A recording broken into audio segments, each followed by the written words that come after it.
Hello there, my name is Aaron Dawkins. I run a barbershop, have done for over 15 years now. And this podcast and YouTube channel and video and interview is being put purely here to help other barbers benefit their business and find steps that they can do. So I've tracked down Olley Thorpe through YouTube, watching him on his YouTube channel, and thought it would be great to have half an hour of his time to get his opinion on how we can grow our marketing and social media marketing. So I'll let Olley introduce himself briefly, and then I'll ask him some questions. Amazing. Yeah, thank you, Aaron, so much for having me on. Looking forward to the episodes and the experiences you'll get to diagnose when you get different barbers on. Yeah, obviously, like I said, thanks again for having me on. My name is Olley. I'm a 25-year-old YouTuber from London. I'm a marketing agency owner also, and I've very recently just got into the property side of things. So yeah, that's sort of where I'm at, and hopefully I can deliver some value to your audience. Wow, yeah, I'm sure you will be able to. What I'll do, because obviously you said you've got the social media marketing and a bit of property, perhaps I'll ask you briefly about that at the end. But we'll dive right in with some marketing questions for barbers.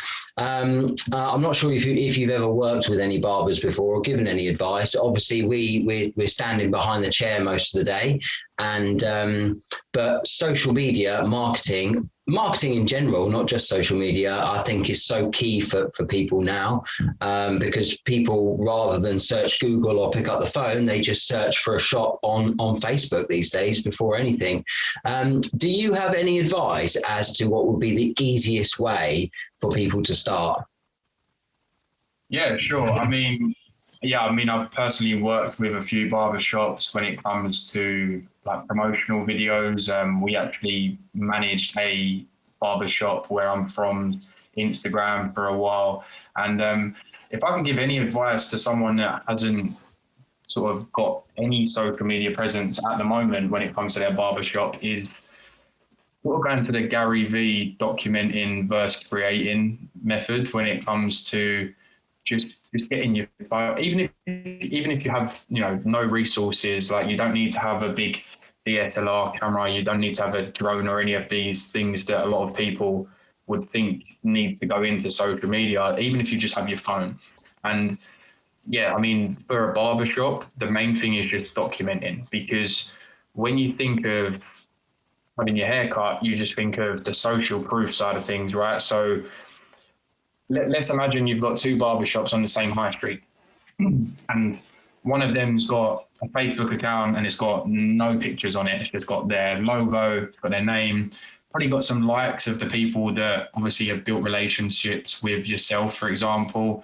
Naturally, they're going to like their page, right? But you have one page and it's got no content on it versus a page that is posting every single day. They're posting pictures of every haircut they've done. So cut a long story short, is just like document, right? Everyone that gets in your chair, ask them a simple question. Do you mind if we take a picture of your haircut when you're finished to put onto our Facebook? And that's going to do two things as well. One thing it's going to do is it's going to build the relationship with the person sitting in the chair, because they're going to be like, oh my God, they want to take a picture of me, put it on their social media. Like, people thrive off that, whether we like it or not. Like, your customers are your bread and butter, right? So if you can make that customer feel special, of course you're going to get some people that say, no, I don't want my pictures on social media. But 9 times out of 10, you're going to get people that are like, oh my God, yeah, I'd absolutely love that. And you're building that social proof. So people click onto your page and they see 300 pictures of haircuts. They're going to know, oh, like, these are actually doing what they're saying. They're cutting people's hair every day. I know that because they've posted 3 pictures of haircuts they've done.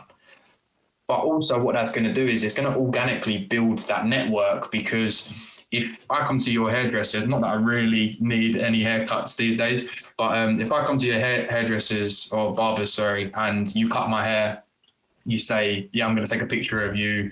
We're going to put it onto our Instagram, Facebook, and just say, oh, we cut Olley's hair today. Da, da, da. Like, I'm naturally probably then going to share that with my audience. And yeah, although my audience may be a little bit more impactful for whatever reason, if you've got a barber shop that's in the high street and you've got, you know, your average Joe that on his Facebook, he's just got like his friends and family, that's still going to make a massive impact, because it's all about that like, know, and trust when it comes to any type of marketing, right? And what you're doing by utilizing someone else's audience is, obviously he may only have 500 friends on his Facebook, but all of those friends are people that he's literally known for years and years and years. So if you put a picture up of him getting his haircut, they're naturally going to go, oh, okay, Olley gets his haircut there. Subconsciously in the back of their mind, next time they need a haircut, they're gonna be thinking of, oh, I remember Olley had his haircut in this Barbers. And obviously that's just a rinse and repeat. And you think that's such a simple strategy. That's not going out and creating these, you know, HD promo videos. That's literally just asking that subtle question of, can I take a picture of your haircut when you're finished? Upload it straight to Instagram. So that's where I would say start.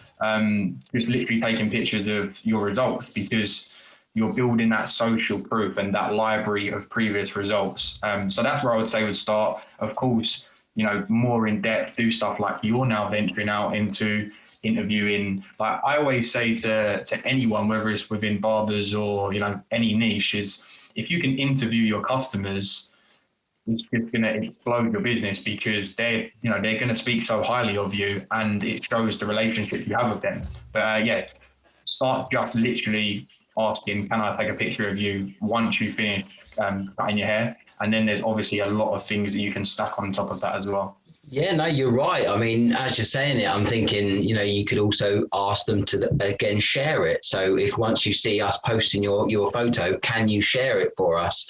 You know, the thing as well with that is, like, naturally they will. Like, it's subconsciously they will naturally share it, because it's a picture of them. So they'll be excited to share it. And of course, you ask them, and that's how you get that snowball effect of then their friend sees that, comes down, has their haircut, takes a picture of it, and all of a sudden you've spread to that person's network of however many people. And you've created this flurry of activity just by asking one person. It's a great suggestion. And that's no heavy labor as well. It's not like, oh, we've got to plan this video, we've got to make sure this is in place, we've got to edit this big video. Like, it's literally just take a picture on your iPhone, upload it to Instagram. Don't be upset when it gets 2 likes on the first day, because you're going to be building that over a year period. Like, you've got 365 pictures of people getting their haircut.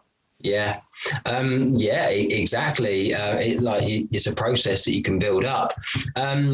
Because you're so experienced in marketing and social media marketing, do you think there's a limit on how much we should be posting? Is every day too much, or do you think that is what the algorithms want? They want to see it like every day?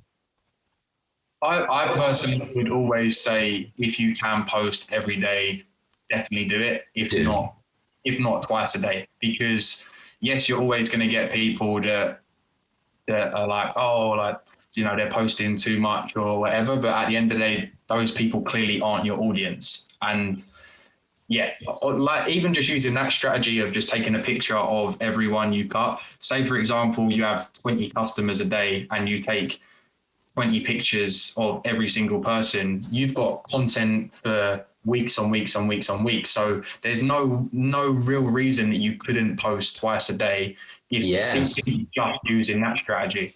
Yeah, exactly. I mean, you could sort of hit it quite hard for 3 days, you know, and get like 30, 40 photos, say, and then you wouldn't have to ask every customer to do it, because you'd have 30, and then you've got 30 days worth, you've got a month worth of posting, haven't you? So it's exactly great suggestion. Do you think barbers should consider spending money on adverts on Facebook and Instagram? I've come across, I mean, I do quite a lot on Facebook, and I think sometimes the Facebook algorithm kind of what's the word? It punishes you for not paying. They want you to spend money on ads. It's like if you don't spend money on ads, because you can see the reach that you get if you've got the Facebook Ads Manager. And then it's like, oh, you pay for it and it reaches like 300 people, and then you don't, and it reaches like 14 or something. But do you think it's something that barbers can benefit from? Because a lot of people are going to find it hard to pay because you don't get an immediate, income back from it. But do you think there's a strategy that barbers could benefit from by actually spending some money? Definitely.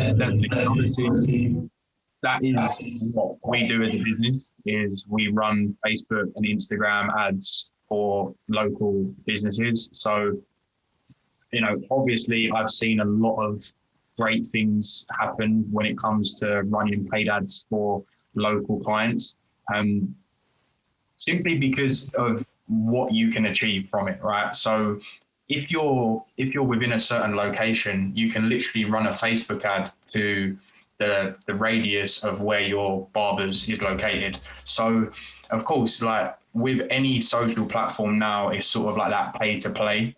So yeah, by putting money into these platforms, like they need to get paid as much as we need to get paid, right? So, but also with that being said, they want you to continue paying, right? So they're not gonna suck £100 out of you and then get no results that you're then like, okay, I'm never paying £100 on Facebook again. They want you to spend that £100 and realize that you've made £300. So next month you're going to pay £200. So honestly, if you haven't done Facebook ads before, I would say definitely try. You don't have to go in and spend £50 a day on Facebook because it will take your money. Like that's what people don't understand is some people will go in and be like, oh, okay, I'm going to put £50 into this ad.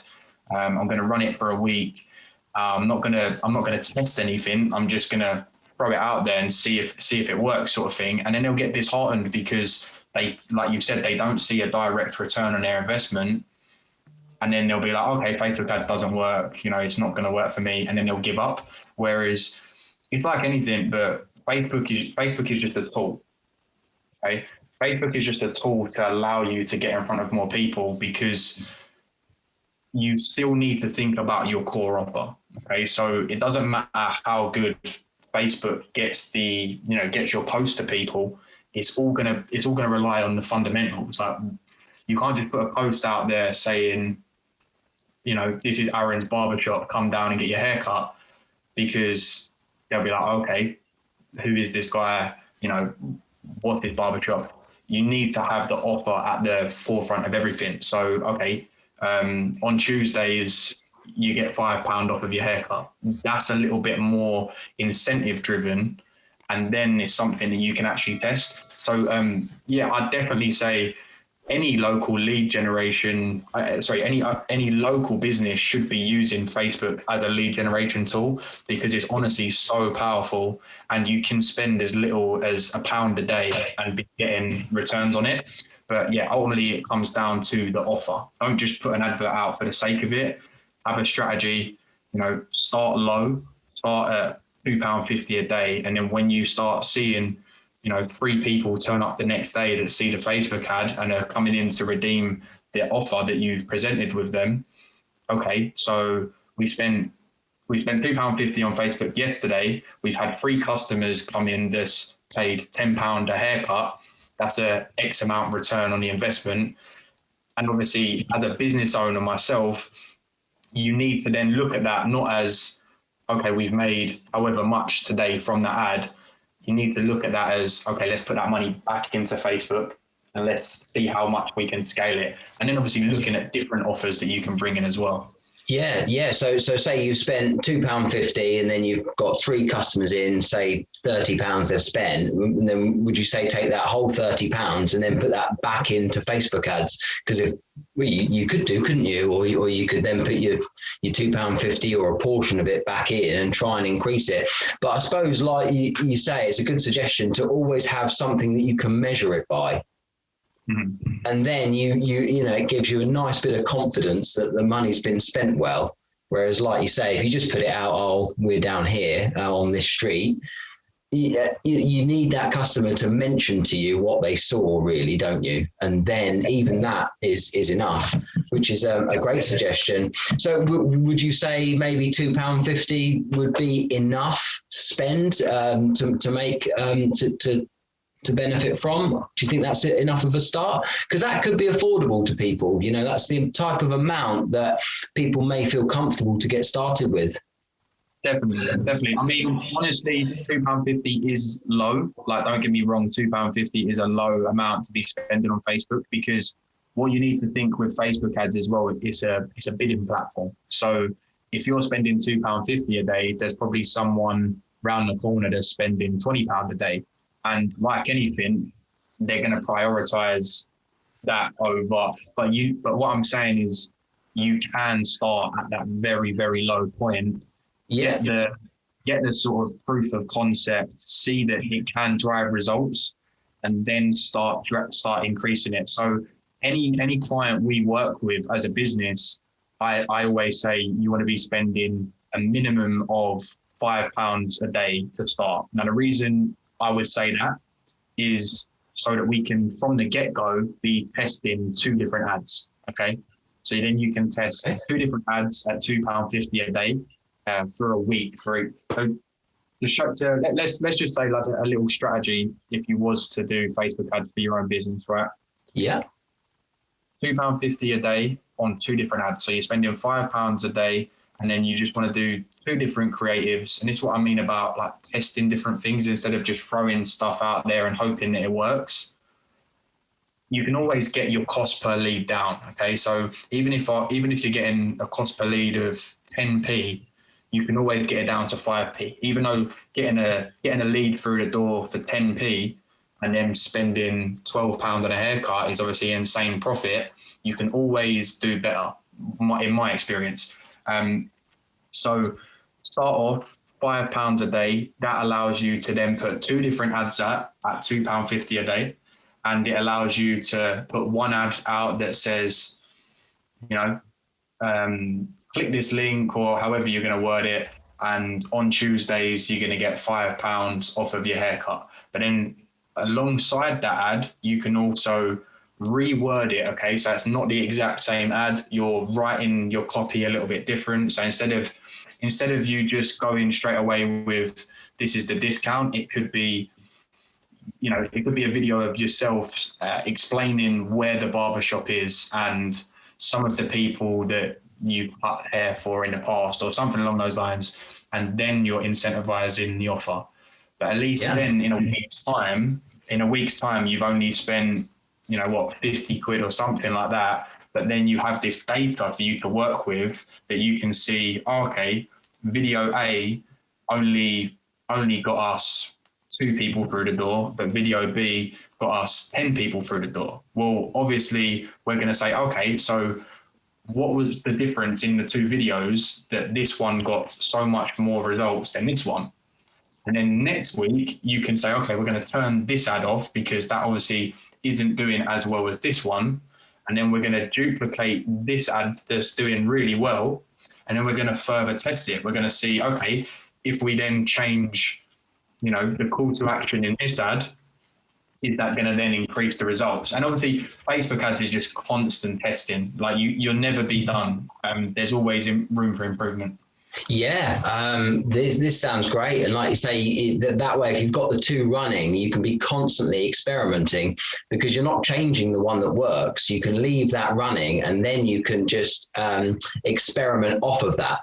If it works better, you can then, move off and experiment that. I think that's a good suggestion to have two that you can experiment each and then decide which one works. Just a little tip as well to add into there is,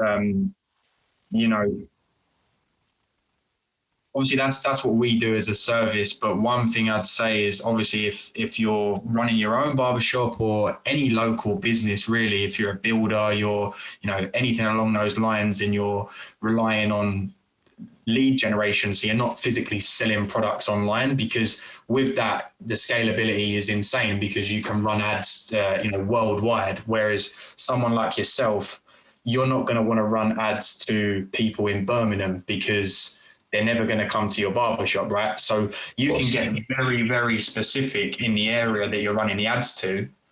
But then also what you can do on the back of that is you can go on to something called the Facebook ad library.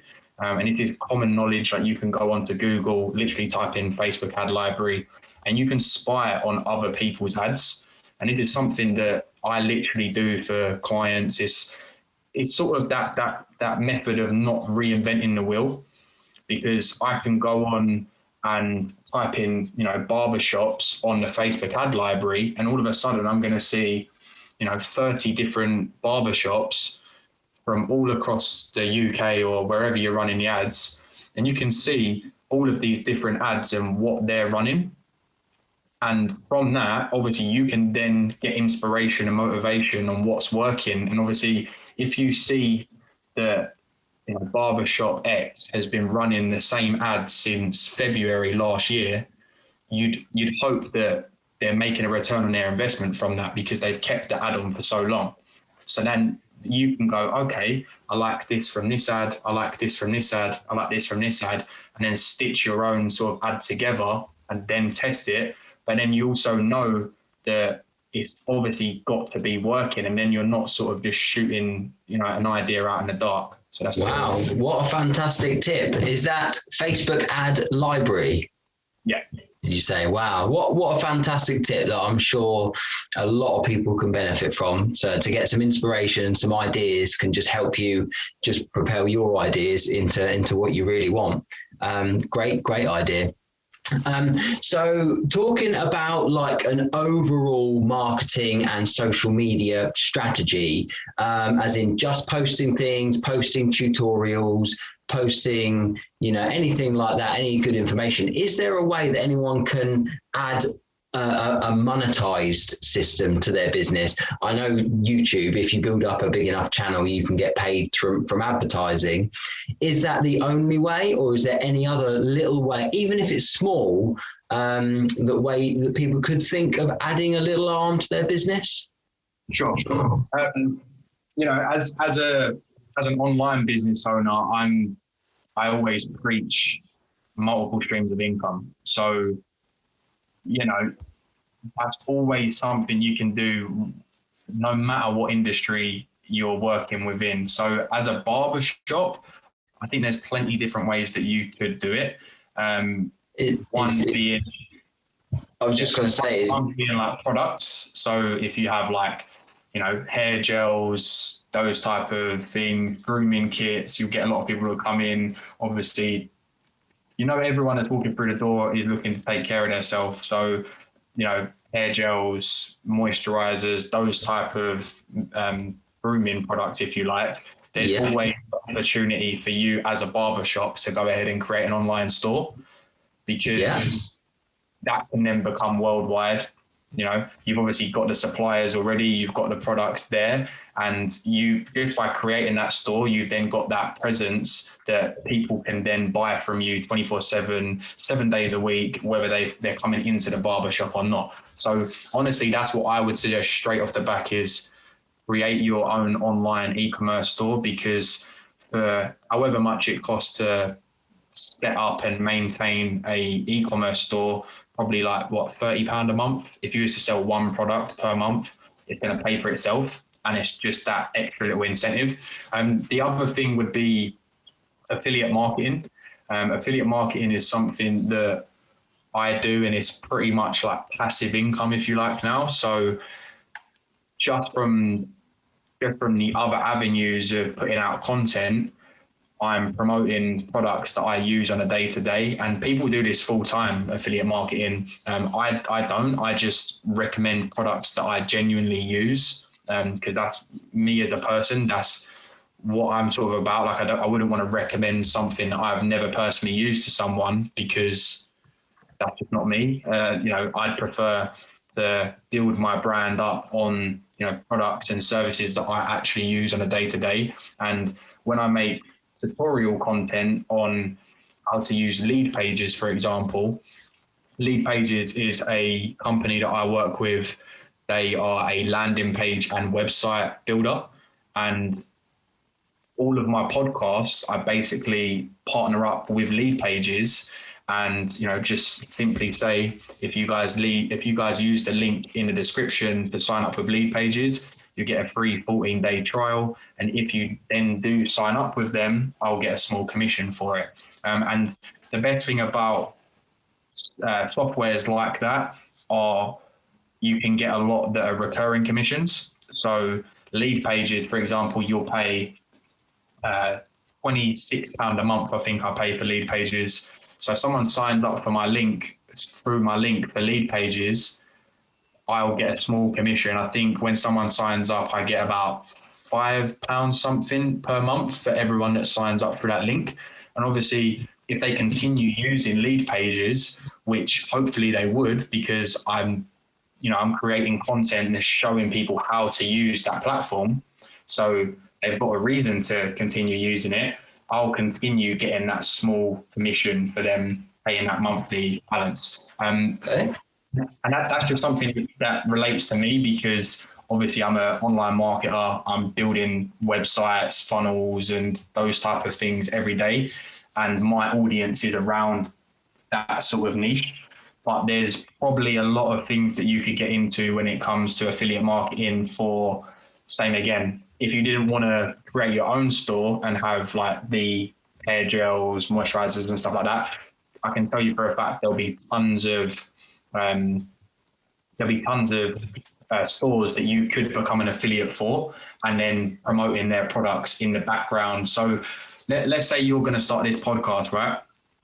Another one is Amazon as well. So Amazon Associates or Amazon Affiliates, there'll be, everyone knows there's probably every product ever on Amazon right now. So if you was to partner up with, on the top of my head, I'm not going to know any of the brands, but if you was to partner up with Braun or something like that, like the hair shaper things, and you just say, look, in today's episode, we're teaming up with Braun. If you want to purchase any of the products, you can use one of the links in the description below, and then you can link out all of the products. And if someone clicks on the link and buys one of those products through Amazon, you'll get a small commission for it as well. Okay, great. So if someone built up quite a nice following on there, could that be done on Facebook and Instagram, or is that only on YouTube that you'd really have to do that?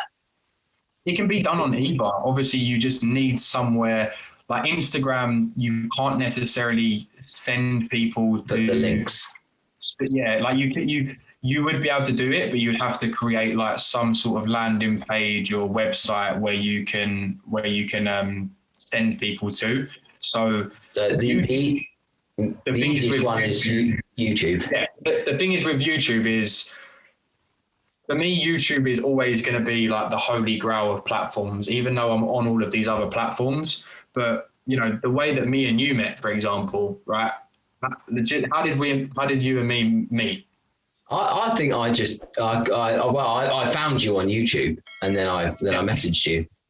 Yeah. So, and you booked in a call with me through the link on my YouTube video, right? Yeah. And I didn't need to be there for that to happen.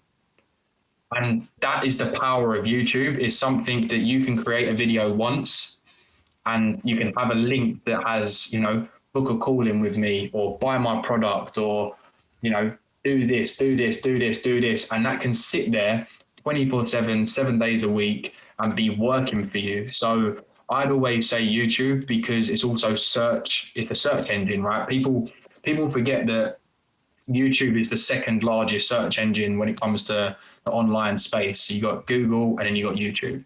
So Aaron had a problem that he's typed into YouTube or Google, and my videos come up. I've answered his problem, and I've told him at the end of the video that this is something we offer as a service. If you're interested, click the first link in the description below. Now that video's got 40,000 views, I think now, and it's generated me a lot of clients simply because of the value that I've given to people up front, and then just simply said, if you're interested, you want to move forward with us, want to work with us, click the link below. If they don't, then they don't. They like the video and they can go on with their day. But in the same sense, there's a link to booking a call with me, but there's also links to lead pages. There's also links to all of the products that I use from Amazon. So there's other ways that, you can generate income from that video. And the power of YouTube is, it's evergreen. So someone could do that 2 years from now, and it's going to be no work from me needed, like in between that time. And obviously with Instagram, like it's very much you post that day, and then someone's not really going to go onto your Instagram and like scroll all the way down to, the first ever post that I was talking about Zoom podcast, for example. And same again, there's no direct link for them to click on and go through like the funnel, if you like. Yeah, but YouTube, if you've got a video advertising a Braun shaver, as you said, they could type in Braun shaver, and there's a good chance that it will actually come up, whereas you can't do that on Instagram, can you?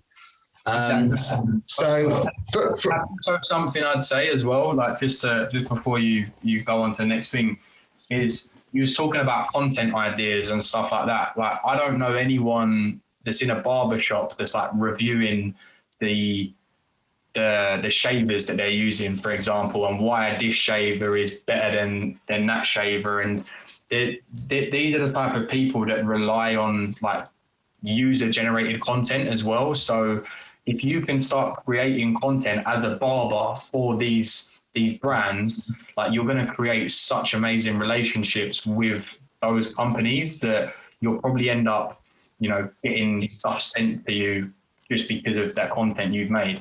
Yeah. So to do affiliate marketing, would you say that, say, if you just built up a YouTube channel, would they kind of contact you, or could you send an email to Braun and say, I've got X amount of followers, I want to do a video, I like your product, is there any chance, would it be worth asking, or is it worth just building up your presence, and then perhaps these companies might try to find you? Yeah, I think there's two different ways, really. Like, so affiliate marketing is usually when someone will already have like an affiliate center. So for Amazon, for example, I could go on to Amazon and I could find this mic, for example. I bought this mic off Amazon. I could go on to Amazon and just sign up to their affiliate center.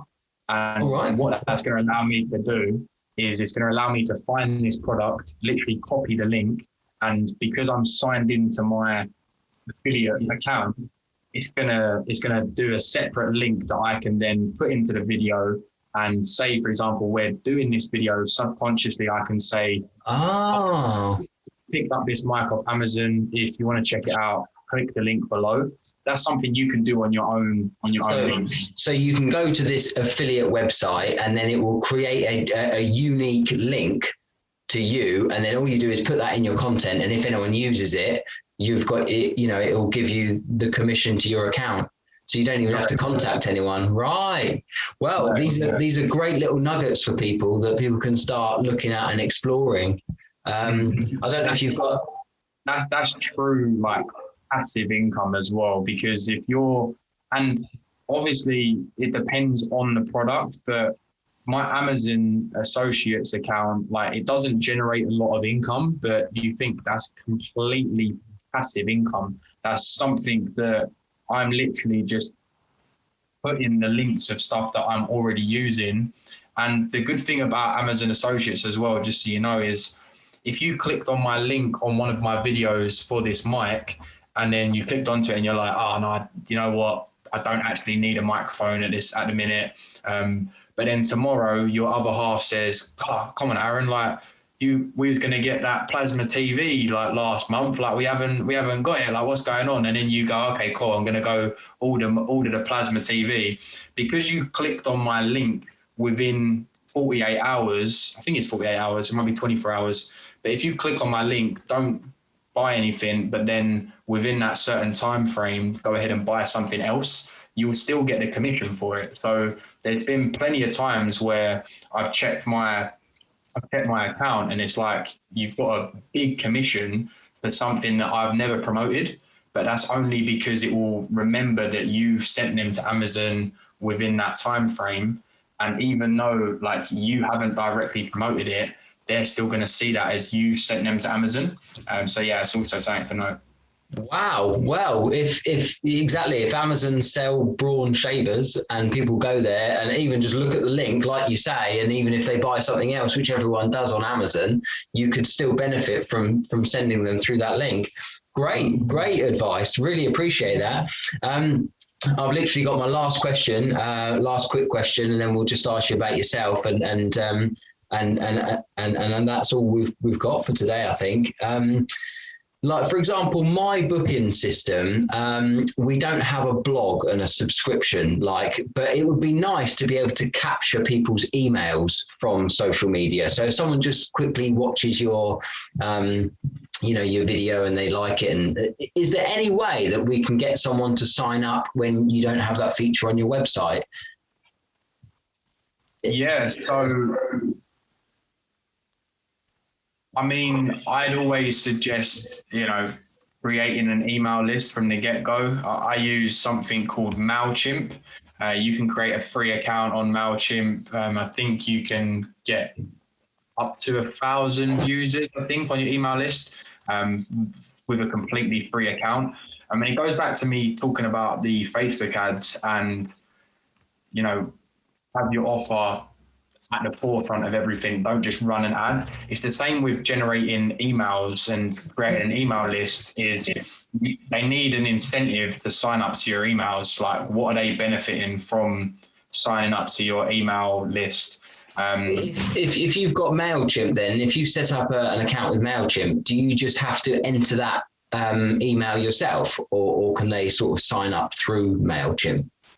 Yeah, so they can sign up through MailChimp. So even this, for example, when you clicked onto my link in my YouTube video and you booked in a call with me, because you booked in a call with me, my automation system is going to see that your email address booked in a call with me, and it's automatically going to push you into my email list because you accepted to do that. Yeah. Put you into my email list. So same with yourself. It would obviously be personal what you want to use as like an incentive to get people to sign up to your email list. Maybe giveaways or anything like that. It could be simple. It could be sign up here, and then every month we aim to give away a certain offer. And if you want to hear from them, sign up. And then every month, it could be only a small offer, but or for tutorials or for anything you want to provide to them. But so that can get them to sign up. So you think MailChimp is a good way, and obviously people can go and explore for themselves onto MailChimp. So set up an account on MailChimp, and then perhaps if you're running an advert, you could have the link to Mail, sign up here, and then it would take them to sign up. And then obviously you can run that from the other end. Yeah, like obviously, we spoke briefly on like organic marketing versus paid marketing. Organically, your email list is something you could promote on a day-to-day with your Facebook page, for example, because you can write, little posts on Facebook saying, what lovely weather we're having today. I doubt it if you're in England, but what lovely weather we're having today. Want to be in for a chance of winning a free haircut. We give away a free haircut at the end of every month. Click the link below to sign up to our newsletter. And that you could literally do organically every single day because it's costing you nothing. It doesn't cost you anything. It might cost you 20 minutes of your time to sit down once a month and schedule these posts out. But on the back of that, you could get 30 people sign up to your email list per month, which is obviously then going to be generating you, however much in the long run. That's a great suggestion.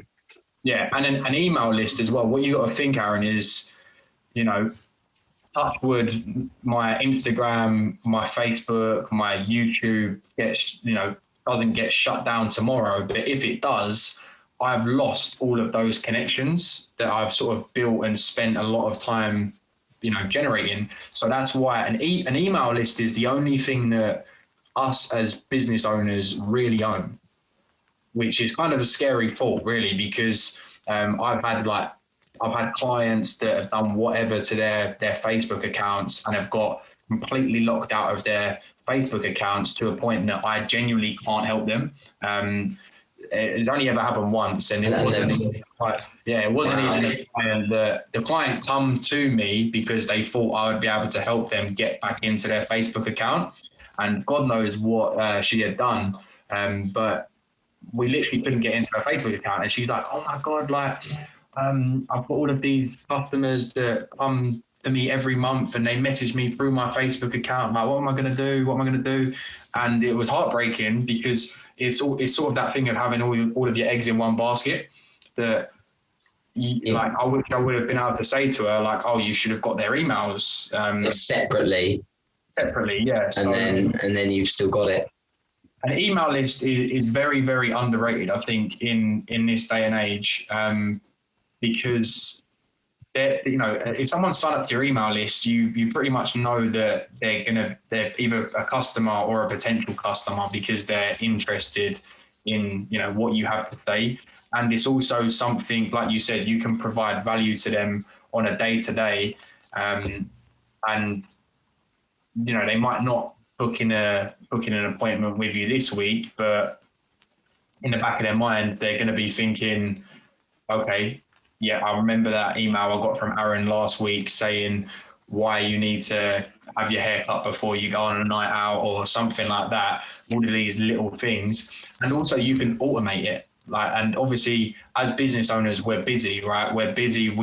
That's why I said about starting with literally just your phone, taking pictures of people as you're finishing their haircut, because it's very low maintenance. There's not a lot of work that needs putting into it. Same with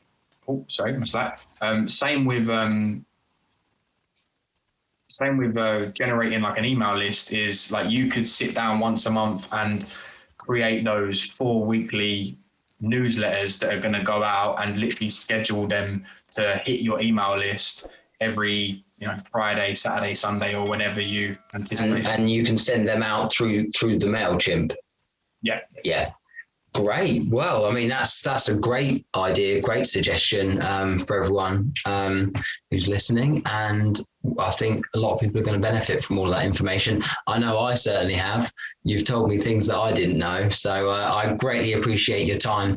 We'll wrap it up there. If you just want to quickly sort of tell people what you do and how people can find you if they'd like to learn more from you.